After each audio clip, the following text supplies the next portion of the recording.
여러분, 돈 많이 벌고 싶으신가요? 사실 부자가 되는 방법은 딱 두 가지입니다.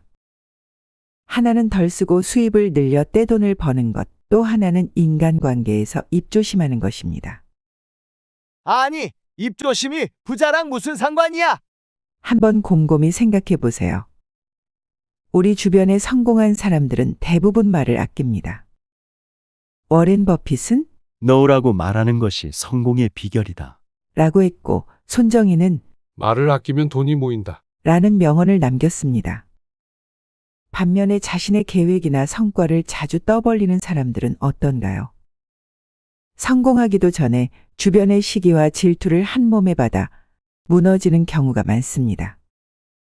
그래서 오늘은 인간관계에서 꼭 필요한 황금 같은 침묵의 7가지 비밀을 나누고자 합니다. 단순한 이야기가 아닌 5,000년간 이어져 온 현인들의 지혜와 인간관계를 평생 연구해온 전문가들의 경험에서 나온 방법입니다. 이 7가지 내용만 잘 기억하고 실천하신다면 앞으로 살면서 불필요한 말 한마디로 날려버릴 뻔했던 돈과 기회들을 지켜낼 수 있을 거라 확신합니다.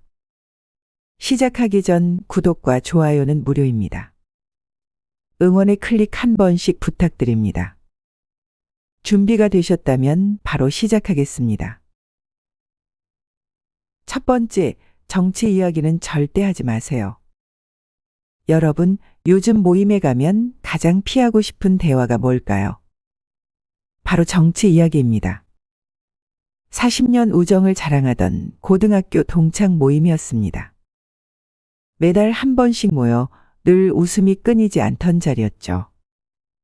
그런데 지난 연말 모임에서 예기치 않은 일이 벌어졌습니다. 처음엔 평소처럼 즐거웠어요. 서로 근황도 묻고 손주 자랑도 하고 근데 누군가 요즘 정치 이야기를 꺼냈죠. 한 친구가 현 정부를 비판하자 분위기가 순식간에 차가워졌답니다. 야, 너는 뭘 모르고 하는 소리야? 내가 모른다고? 너야말로 눈 좀 떠라. 평생 서로 형님 아우하며 지내던 사이가 순식간에 남남이 되어버렸습니다.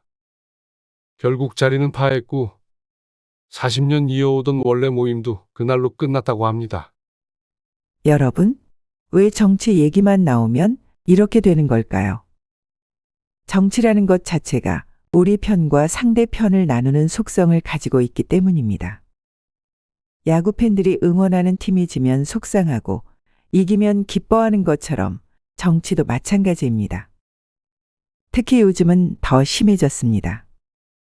내가 지지하는 정당은 무조건 옳고 반대하는 정당은 무조건 틀렸다고 생각하게 되죠. 상대방의 정치 성향을 알게 되는 순간 그동안 쌓은 정도 무너지고 서로를 적처럼 여기게 됩니다. 전문가들은 이런 현상을 정서적 양극화라고 부릅니다. 단순히 의견이 다른 정도가 아니라 감정적으로 서로를 미워하게 되는 현상이죠. 그래서 정치 이야기는 시작하자마자 감정 싸움이 되고 맙니다. 연말연시 모임이 많은 계절입니다. 오랜만에 만난 친구들과 차라리 건강 이야기, 취미 이야기를 나누세요. 서로의 안부를 묻고 따뜻한 마음을 나누세요. 평생 쌓은 정을 한순간에 정치 이야기로 무너뜨리긴 너무 아깝지 않습니까? 정치 이야기가 나오려 할 때는 이렇게 넘겨보세요. 아이고, 그런 어려운 얘기는 우리가 뭘 알겠어요? 그보다 요즘 등산 어떠세요? 정치는 젊은 사람들한테 맡기고 우리는 서로 도움되는 얘기나 합시다. 생각해보면 TV에 나오는 정치인들은 우리 밥상을 차려주지 않습니다. 아플 때 병원에 데려다 주지도 않고 기쁠 때 함께 축하해 주지도 않습니다.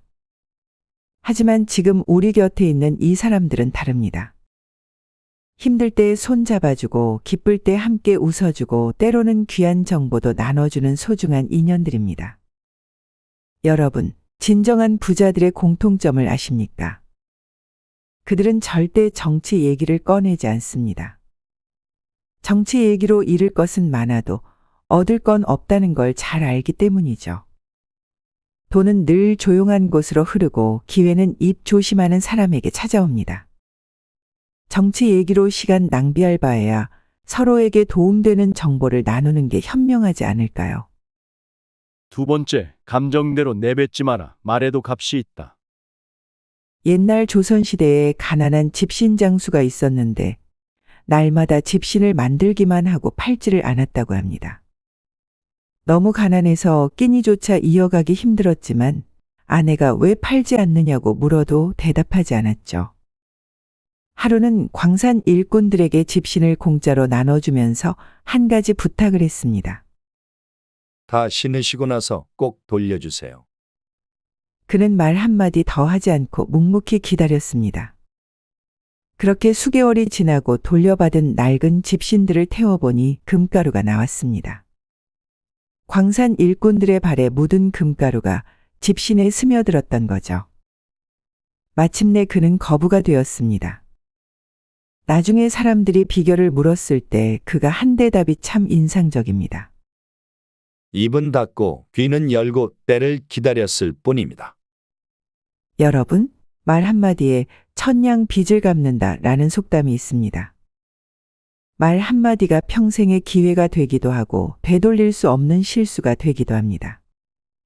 특히 이런 세 가지 상황에서는 특히나 말을 아끼는 지혜가 꼭 필요합니다. 첫째, 화가 날 때입니다. 감정이 격해지면 우리는 후회할 말을 하기 쉽습니다. 이럴 때는 죄송합니다만 제가 다시 연락드리겠습니다. 라고 하고 자리를 피하세요. 발 없는 말이 천리 간다. 한 번 뱉은 말은 순식간에 퍼져나가 돌이킬 수 없는 상처가 됩니다. 둘째, 술자리에서는 특히 귀만 열고 입은 다무세요. 술김에 한 말 한마디가 평생 발목을 잡는 경우를 너무나 많이 봤습니다. 셋째, 중요한 자리일수록 말을 아끼세요.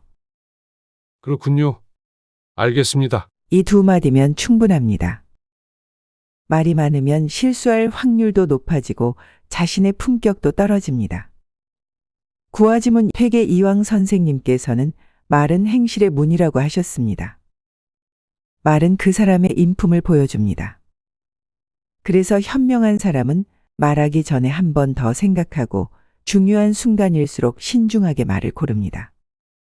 한 번 입 밖으로 나간 말은 엎질러진 물처럼 다시 담을 수 없습니다. 순간의 감정 때문에 평생 후회할 일을 만들면 안 되겠죠.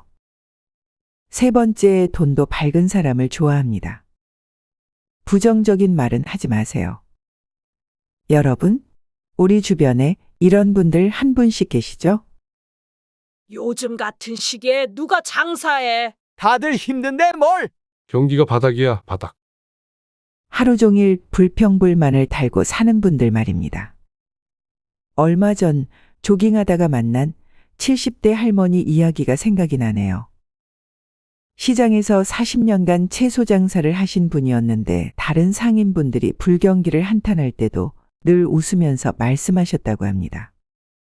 힘들 때일수록 감사할 일이 더 보여요. 손님이 적으면 그만큼 쉴 수 있는 시간이 많은 거고 장사가 안 되면 그만큼 더 정성껏 손님을 모실 수 있는 거죠. 재미있는 건 이 할머니 가게에는 늘 손님이 끊이지 않았다는 겁니다. 할머니는 여기 오면 힘이 난다. 할머니 웃는 얼굴 보러 왔어요 하는 단골이 많았다고 합니다. 여러분, 이것이 바로 끌어당김의 법칙입니다. 오늘 아침 아침마당 TV 프로그램에서 개그맨 고명환 씨의 이야기를 들었는데요. 그는 매일 아침 나는 베스트셀러 작가가 된다고 외쳤다고 합니다. 주변에서는 개그맨이 무슨 작가냐며 비웃었지만 그는 멈추지 않았죠.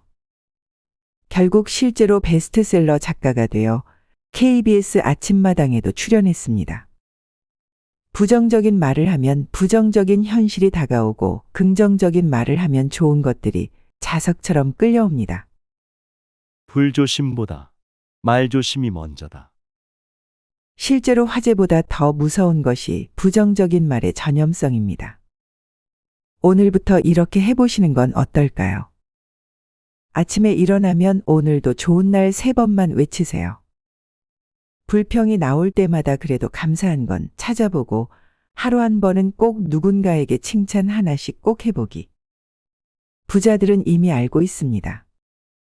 돈은 밝은 기운을 따라 움직이고 긍정적인 말을 하는 사람 주변에 기회가 모인다는 것을요. 기억하세요. 당신의 입에서 나오는 한마디 한마디가 당신의 미래를 만들 것입니다. 네 번째, 성공하기 전에 미리 자랑하지 마세요. 요즘 아파트 부자 된 분들 얘기가 참 많이 들리죠. 얼마 전에 저도 연말 모임에서도 이런 대화가 오갔습니다. 강남 아파트 2채나 있다던 문옥 씨. 요즘은 어떻게 지내나? 아이고, 그 아파트 대출금 갚느라 죽을 지경이래요. 금리 오르고 집값 떨어지니까. 그러게. 작년까지만 해도 얼마나 잘난 척했다고. 작년까지만 해도 떴다 하던 동네가 올해는 폭락이라는 말이 나오고 대박났다 하던 가게들이 하루아침에 문을 닫는 걸 보면 성공이란 게 얼마나 허망한지 새삼 느끼게 됩니다. 인생이란 게 롤러코스터와 같아서 오늘의 정상이 내일의 나락이 될 수 있고 지금의 행운이 다음 순간 불운이 될 수 있습니다. 특히 조심해야 할 때가 바로 운이 좋을 때입니다. 많은 분들이 이때 착각하시죠. 내가 잘나서 내 실력으로 여기까지 왔다고 생각합니다. 하지만 부자들은 압니다. 지금의 성공이 순전히 자신의 실력만은 아니라는 것을 말입니다. 운이 좋을 때일수록 더 겸손해져야 합니다. 과학자들의 연구에 따르면 우리 몸에는 성공할 때마다 기분 좋은 호르몬이 나온다고 합니다. 이 호르몬 때문에 우리는 자신을 과대평가하게 되고 결국 자만심에 빠지게 된다고 하네요. 그래서 진정한 부자들은 절대 서두르지 않습니다. 계약서에 도장 찍기 전에, 통장에 돈이 들어오기 전에 자랑했다가는 결국 김칫국만 마시고 끝날 수 있다는 것을 잘 알고 있기 때문입니다. 진정한 성공은 말하지 않아도 사람들이 알아보고 언젠가 분명히 자연스럽게 빛이 날 것입니다. 다섯 번째, 나의 돈에 대한 얘기는 자세히 하지 마세요. 40년 넘게 친구였어요. 젊어서부터 고생하며 살 때는 서로 반찬도 나누고 김장도 같이 하고 정말 친자매처럼 지냈죠. 그런데 5년 전 은행에서 일하는 아들이 퇴직금으로 건물을 사줬다고 말한 뒤로 모든 게 달라졌어요. 세상이 참 무서운 게 돈 없을 때는 서로 위로하고 의지하며 살았는데 조금만 여유가 생기니까 사람들 눈빛부터 달라지더라고요. 저 집은 왜 저렇게 잘 사나? 재산이 늘었다고 사람이 변했네. 이제는 모임에 가면 뒤에서 수군거리는 소리가 들려요. 어제까지 동병상련하던 친구가 오늘은 나보다 돈이 생겼다고 저러면 안 된다, 교만해졌다 이러고요. 돈 있다고 하면 빌려달라 하고 없다고 하면 거짓말쟁이 취급하고 이래도 서운하고 저래도 서운해요. 여러분, 곰곰이 생각해보면 참 이상한 일입니다. 우리는 내가 승진했을 때, 내 아이가 좋은 대학에 붙었을 때 모든 사람이 진심으로 축하해 주길 바랍니다. 하지만 반대로 옆집 아들이 의사가 되었다는 소식을 들으면 어떤가요? 아이고, 대단하네 하면서도 속으로는 우리 애랑 비교하게 되고 우리 애는 왜 저렇게 못할까 하는 마음이 슬며시 들지 않나요? 특히 매일 만나는 이웃이나 같은 모임 사람이 부자가 되면 더 그렇습니다. 처음에는 축하한다고 하면서도 어느 순간부터 저 사람이랑 나랑 뭐가 다르지 하는 생각이 듭니다. 나도 저만큼 열심히 살았는데 하는 서운함이 쌓이고 저렇게 잘 사는데 한 번씩 밥이라도 사주지 않은 기대도 생기죠. 그러다 보면 어느새 그 사람의 행동 하나하나가 거슬리기 시작합니다. 돈 좀 있다고 사람이 변했네. 요즘은 우리를 푸대접하는 것 같아라는 생각이 나도 모르게 지배하게 됩니다. 결국 수십 년 우정도 돈 앞에서는 쉽게 무너져 버리고 맙니다. 나보다 돈이 적은 사람은 은근히 무시하면서 나보다 돈이 많은 사람은 질투하고 미워하는 것이 인간의 본능입니다. 그래서 진정한 부자들은 자신의 재산을 절대 드러내지 않습니다. 이는 단순한 겸손이 아닙니다. 돈이 주는 행복보다 인간관계가 주는 행복이 더 크다는 것을 알기 때문입니다. 재산은 자식에게도 말하지 마라. 라는 말은 단순히 자식이 놀고 먹을까봐가 아닙니다. 돈 이야기가 나오는 순간 부모 자식 간의 순수한 사랑마저도 계산적인 관계로 변질될 수 있다는 걸 경계하는 이야기입니다. 겉으로는 평범하게 살면서 속으로만 여유를 즐기는 것이 돈이 아닌 사람과의 관계를 더 소중히 여기는 진정한 부자의 지혜가 아닐까요? 6번째, 내 약점은 웬만하면 드러내지 마세요. 예전 조선시대에 과거의 급제의 관리가 된 한 선비의 이야기가 전해져 옵니다. 이 선비는 평소 매우 꼼꼼하고 실수가 없는 것으로 유명했는데 어느 날 실수로 임금께 올리는 문서에 오자를 썼다고 합니다. 평소 이 선비를 시기하던 다른 관리들은 이 작은 실수를 놓치지 않았죠. 겉으로는 괜찮습니다. 누구나 실수할 수 있죠? 라고 위로하는 척했지만 뒤에서는 그렇게 잘난 체 하더니 이런 실수를 다 하네. 하며 은근히 좋아했답니다. 이 이야기가 궁중 여기저기 퍼지면서 점점 과장되어 갔어요. 글자도 제대로 모르는 사람이 어떻게 관리가 됐나? 그동안 다른 문서들도 틀리게 썼을 거야. 한 번의 작은 실수가 마치 큰 죄라도 된 것처럼 퍼져나갔죠. 결국 이 선비는 자책감에 사로잡혀 스스로 관직을 내려놓았다고 합니다. 훗날 그는 제자들에게 이런 말을 남겼다고 해요. 사람들은 네가 100번 잘하는 것은 기억하지 않지만 한 번의 실수는 평생 기억하느니라. 그러니 약점을 보이지 않는 것이 처세의 시작이니라. 지금 들어도 가슴 아픈 이야기입니다. 하나의 작은 실수가 평생의 오점이 되고 다른 이들의 위안거리가 된다는 것이 조선시대나 지금이나 사람의 마음은 크게 다르지 않은가 봅니다. 이 이야기를 통해 우리가 알 수 있는 것은 우리가 힘들 때 진심으로 위로해주는 사람보다 우리의 약점을 통해 자신의 처지를 위안받으려는 사람들이 더 많다는 사실입니다. 그래도 나는 저 사람보다는 낫네. 저 사람도 저런 실수를 하네. 모른 척하면서도 은근히 즐기는 사람들의 수군거림. 우리의 약점은 순식간에 남들의 가십거리가 되고 맙니다. 그래서 진정한 부자들은 자신의 약점을 절대 드러내지 않습니다. 하지만 너무 마음이 아플 때, 힘든 일이 있을 때 정말 누군가에게 털어놓고 싶은 순간이 있습니다. 그럴 땐 일기장에 솔직하게 털어놓으세요. 일기는 당신의 이야기를 그저 묵묵히 들어주기만 할 것입니다. 7번째, 거짓말 하지 마세요. 거짓말은 결국 진실이 되어 돌아오기 때문입니다. 나도 젊었을 때는 허세가 심했어요. 월급이 200만 원인데 500만 원이라고 떠벌리고 다녔죠. 주식으로 돈 벌었다고 자랑하고 사업 대박 났다고 허풍도 떨고. 그런데 그게 화가 되어 돌아왔어요. 친구들이 돈 있는 줄 알고 투자 제안도 하고 빌려달라고 하고 거절하면 거짓말쟁이 소리 듣고 결국 체면 때문에 은행 대출까지 받아가며 허세를 부렸죠. 나중엔 빚더미에 앉아 도망가다시피 이사까지 했습니다. 여러분, 우리는 가끔 이런 유혹에 빠집니다. 조금 부풀려 말하면 어때? 이 정도 거짓말은 괜찮겠지? 하지만 한 번의 거짓말은 또 다른 거짓말을 부르고 결국 감당할 수 없는 눈덩이가 되어 돌아옵니다. 모르면 모른다고, 없으면 없다고. 이렇게 솔직하게 말하는 게 때론 쑥스럽고 자존심 상할 수 있습니다.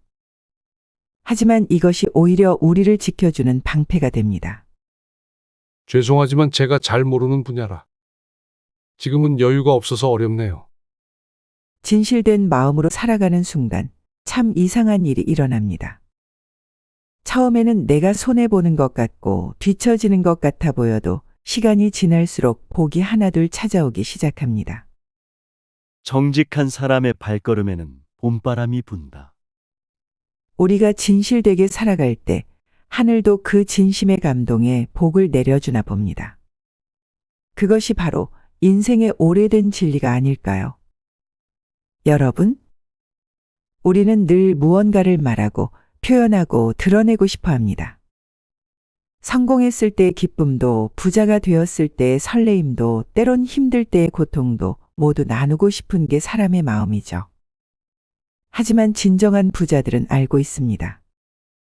말 한마디가 천금의 가치를 가질 수도 있지만 침묵 한순간이 평생의 행복을 지켜줄 수 있다는 것을요. 부자가 되는 길은 어쩌면 우리가 생각한 것보다 더 가까이에 있습니다. 바로 우리의 입을 다스리는 것에서부터 시작되니까요. 수천 년간 부자들이 이를 증명하고 있습니다. 말 한마디로 무너질 뻔한 인생을 지켜낼 수 있고 입 다물게 하나로 인생 역전의 기회를 잡을 수 있다는 이 소중한 진리를 말입니다. 오늘 말씀드린 7가지 침묵의 비밀을 가슴 깊이 새기고 실천한다면 여러분의 앞날에 찾아올 크고 작은 기회들을 놓치지 않으실 겁니다. 영상이 도움이 되셨다면 구독과 좋아요 부탁드립니다. 여러분의 응원이 더 좋은 콘텐츠를 만드는 힘이 됩니다. 다음 영상에서는 더 값진 인생의 지혜를 가지고 찾아뵙겠습니다. 여러분, 오늘도 행복한 하루 보내세요. 감사합니다.